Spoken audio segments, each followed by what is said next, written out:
رات کو سونے سے پہلے احتساب کیا کرو اپنا.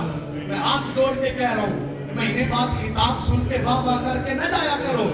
یہ خطاب سنانے کا کے لیے یہ بزم مقصود نہیں ہے. اس لیے ہے کہ کل جب میں قبر میں جاؤں تو مصطفیٰ کے سامنے مجھے شرمندگی نہ ہو کہ میں آپ کے لیے کچھ دے نہ سکا.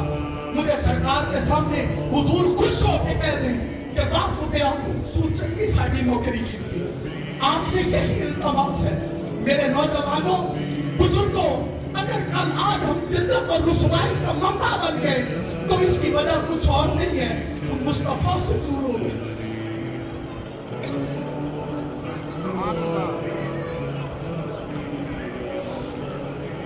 ہم سرکار سے دور ہو گئے, ہمارا رشتہ حضور سے ٹوٹ گیا, ہماری نسبت حضور سے ٹوٹ گئی.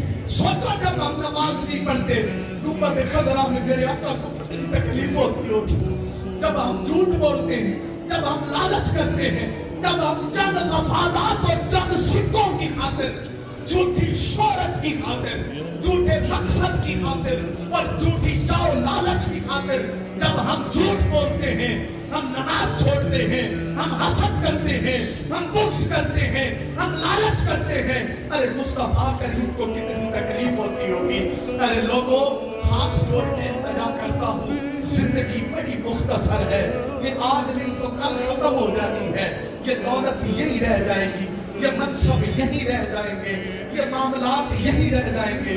اگر آقا کو راضی نہ کر سکے تو سمجھنا زندگی برباد کر کے گئے ہیں, سمجھنا کہ زندگی کو آگ میں ڈال کے گئے ہیں.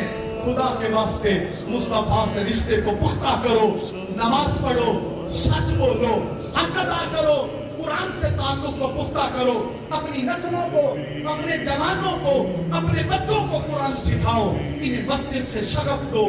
اللہ اکبر کی اذان کی آواز آئے تو خدا کے لیے سارے کام چھوڑ دیا کرو, دکان بند کر دیا کرو. رزق بندوں کے ہاتھ میں نہیں ہے, اللہ کے ہاتھ میں ہے.